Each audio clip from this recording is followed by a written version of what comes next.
अस्सलाम वालेकुम जी day students, उम्मीद करता हूँ आप सब खैर खैरियत होंगे। डे स्टूडेंट्स, आज का हमारा टॉपिक एक्सरसाइज 7.1 क्वेश्चन नंबर 2 है।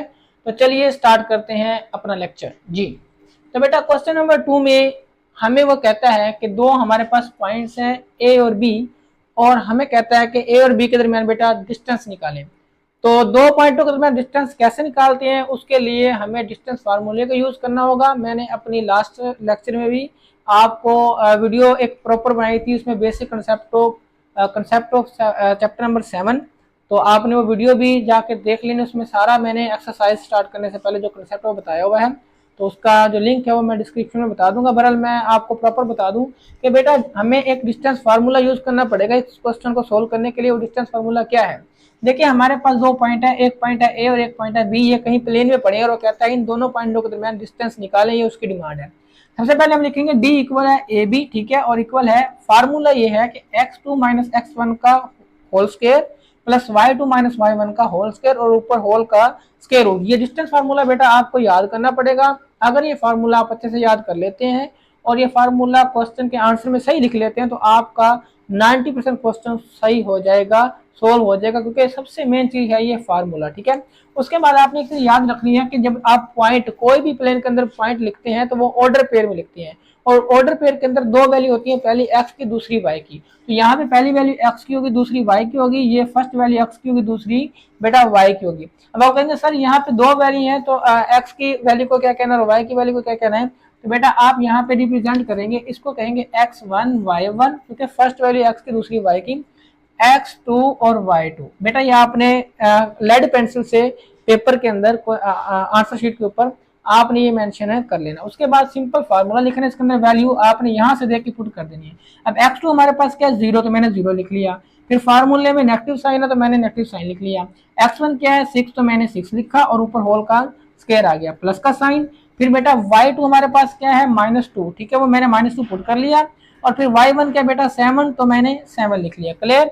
अब देखिए जीरो में से जब 6 को सब्ट्रैक्ट करेंगे तो नेगेटिव साइन -6 आ जाएगा, और -2 और -7 बेटा माइनस का 9 आएगा। याद रखें जब दो नेगेटिव नंबर आपस में ऐड होते हैं तो साइन नेगेटिव ही रहता है, तो माइनस साइन आ जाएगा। अब देखिए -6 का स्क्वायर मैंने लिखा 36। अब आप लोग सोच रहे होंगे सर -36 क्यों नहीं लिखा? तो ये जेहन में क्लियर रखें, अपने माइंड में क्लियर कर लें कि बेटा जब भी नेगेटिव नंबर के ऊपर पावर इवन में होगी, स्क्वायर यानी कि 2 जो है वो भी इवन नंबर है, 4 हो 8 हो 10 हो, यानी कि नेगेटिव नंबर के ऊपर जब पावर इवन में आएगी तो उस नेगेटिव को क्या कर देगी, पॉजिटिव कर देगी। लिहाजा -6 का स्क्वायर 36 होता है, -9 का स्क्वायर भी 81 होता है, पॉजिटिव होगा। तो 81 में जब 36 ऐड किया आंसर क्या आ गया, 117। तो अब देखिए 117 एक वैलिड आंसर है, लेकिन इसको मजीद आप लोएस्ट फॉर्म में लिखेंगे। देखिए आप आंसर को जितना रिड्यूस कर सकते हैं उतना आपने करना है। तो यहाँ पे मजीद इसको सिंप्लीफाई कैसे करो बेटा, 117 को हम लिख सकते हैं 9 × 13, फिर इसको थोड़ा अलग अलग करके लिख दिया। 9 को अलग स्क्वायर रूट लिखा, स्क्वायर रूट में लिखा, और 13 को अलग स्क्वायर रूट में लिखा, ठीक है। अब 9 का स्क्वायर रूट आप सबको पता कितना होता है बेटा, 3, तो हमने 3 लिख लिया, और स्क्वायर रूट 13 का कोई आंसर नहीं है, यानी कि मजीद लोएस्ट नहीं हो सकता, तो ये स्क्वायर रूट 13 7 आ गया। अब ये हमारे पास क्या आ गया आंसर, ये दो पॉइंटों के दरमियान क्या था, डिस्टेंस था। तो आपने देखा सिंपल मैंने बेसिक फार्मूला लिखा और उसके अंदर यहाँ से वैल्यूज देखकर यहाँ पुट कर दी। अब इसे देखे थे बेटा सेकंड पार्ट है, उसको क्या सोल्व करेंगे आज। आपके पास सेकंड पार्ट में दो पॉइंट है सी और डी। अब करना यह है कि आपने इन दोनों के दरमियान भी क्या निकालना, डिस्टेंस। तो सेम आप रिप्रेजेंट कर लेंगे, ये x1 है, y1, x2 और y2।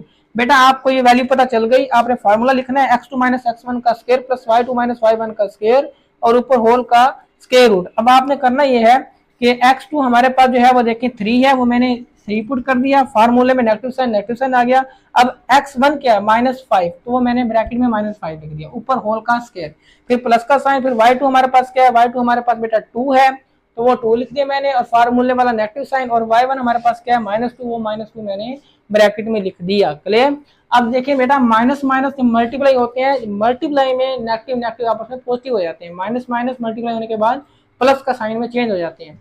तो माइनस माइनस प्लस हो जाएगा, 3 + 5 हो जाएगा, माइनस माइनस प्लस हो जाएगा, 2 + 2 हो जाएगा बेटा, 5 + 3 8 आ गया, और 2 + 2 4 आ गया। अब 8 का स्क्वायर रूट हम सॉरी 8 का स्क्वायर हमारे पास क्या होता है, 64, और 4 का स्क्वायर क्या होता है बेटा, 16। अब देखिए 64 में जब 16 ऐड किया तो हमारे पास आ गया 80, 80 का स्क्वायर रूट। अब मजीद इसको रिड्यूस किया जा सकता है, ठीक है। तो उसको कैसे किया बेटा, 16 × 5 हमारे पास ये 80 होता है। तो जैसे मैंने यहाँ पे अलग अलग किया था, सेम आपने ये काम करना है, 16 को अलग स्क्वायर रूट में लिखना है और 5 को अलग स्क्वायर रूट में लिखना है। देन 16 का स्क्वायर रूट हमारे पास आ जाएगा 4 और 5 का जो स्क्वायर रूट है वो मजीद रिड्यूस नहीं हो सकता, तो वो 7 आ जाएगा, ठीक है। तो ये आपके पास आंसर आ जाएगा बिल्कुल रिड्यूस फॉर्म में। देन इस तरीके से थर्ड पार्ट है, एक पॉइंट एल है, एक एम में, कहता है एल और एम पॉइंट्स के दरमियान डिस्टेंस निकालें। सेम आपने वैसे ही बेटा यहाँ पे x1 रिप्रेजेंट कर लेना है, y1 x2 y2, ठीक है बेटा। अब सिंपल आपने फार्मूला लिखना है, x2 - x1 का स्क्वायर प्लस y2 - y1 का स्क्वायर ऊपर होल का स्क्वायर रूट, ठीक है। फिर वैल्यू पुट करनी है, हमारे पास x2 क्या है -2, x1 क्या है 0, -2 - 0 और y2 हमारे पास क्या बेटा -4 और y1 हमारे पास क्या 3। तो -4 और ये फार्मूले वाला माइनस और ये साथ आ गया 3। अब देखो -2 में से जब 0 गया तो कोई फर्क नहीं पड़ता, -2 आ गया। अब -2 और -3 ये ऐड हो रहे हैं तो माइनस का 7 बन जाएगा। अभी आपको बताया था कि नेगेटिव के ऊपर पावर इवन हो तो उसको पॉजिटिव कर देते हैं। तो -2 का स्क्वायर 4 आ गया और -7 का स्क्वायर 49 आ गया। 49 + 4 का स्क्वायर रूट कितना हो गया बेटा 53। अब 53 की मजीद कोई रिड्यूस फॉर्म नहीं है, तो लिहाजा आप आंसर में लिख देंगे 53 का स्क्वायर रूट। इस तरीके से बेटा लास्ट पार्ट हमारा क्वेश्चन नंबर 2 का 4 पार्ट, उसमें आप क्या करेंगे, एक पॉइंट P है, एक पॉइंट Q है। अब फिर आपने वही रिप्रेजेंट करना है x1 y1 x2 y2 simple, ठीक है। अब फार्मूला लिखा है मैंने, अब x2 हमारे पास 0 है देखें और x1 हमारे पास -8 तो माइनस फार्मूले वाला और ये -8 x1 की वैल्यू। देन y2 की वैल्यू हमारे पास बेटा 0 है और माइनस का साइन फार्मूले वाला और ये जो -7 है जो कि y1 की वैल्यू वो मैंने यहाँ पे रिप्रेजेंट कर लिया। आप यहाँ लिख सकते हैं x1 y1 x2 y2, clear. Then आप देखें माइनस माइनस प्लस होगा, 0 + 8 8 आ जाएगा और माइनस माइनस प्लस होगा, 0 + 7 7 आ जाएगा। 8 का स्क्वायर होता है 64 और 7 का स्क्वायर होता है 49। बेटा 64 में जब 49 ऐड किया तो आंसर आ गया 113 का स्क्वायर रूट, क्योंकि इसकी मजीद रिड्यूस फॉर्म नहीं है तो ये आपका फाइनल आंसर होगा। देन इंशाल्लाह नेक्स्ट वीडियो में हम क्वेश्चन नंबर 3 करेंगे। उसके लिए ऑलरेडी आपको ये असाइनमेंट है कि आपने ये फार्मूला याद करना है, इसे कहते हैं mid point formula. Question number 3 में आपसे 2 पॉइंटों को मिड पॉइंट पूछा जाएगा, तो लिहाजा आपने क्वेश्चन को स्टार्ट करने से पहले ही आपको फार्मूला आना चाहिए। तो मिड पॉइंट फार्मूला क्या होता है, mxy इक्वल है x1 + x2/2 and y1 + y2/2। तो उम्मीद करता हूं कि आपको एक्सरसाइज 7.1 का क्वेश्चन नंबर 2 अच्छे से समझ आ गया होगा। बेटा फिर भी अगर कोई आपका क्वेश्चन हो तो आप कमेंट सेक्शन में आके ज़रूर पूछ सकते हैं। और आज आप लोगों से एक रिक्वेस्ट भी है, देखें आप लोगों को इतनी मेहनत से पढ़ाया जा रहा है, आप लोगों के लिए प्रॉपर वीडियोस बनाई जा रही हैं और अब पूरी एक मैंने सीरीज शुरू किया जिसमें इंशाल्लाह हम एक्सरसाइज वाइज पूरे चैप्टर कंप्लीट किया करेंगे। तो आप चैनल को अगर आप चाहते हैं कि आपको ये अच्छी वीडियो मिलती रहे तो आप चैनल को सब्सक्राइब भी कर लें और आप लाइक वगैरह भी कर दिया करें, कमेंट भी कर दिया करें। थैंक यू सो मच, अल्लाह हाफिज़।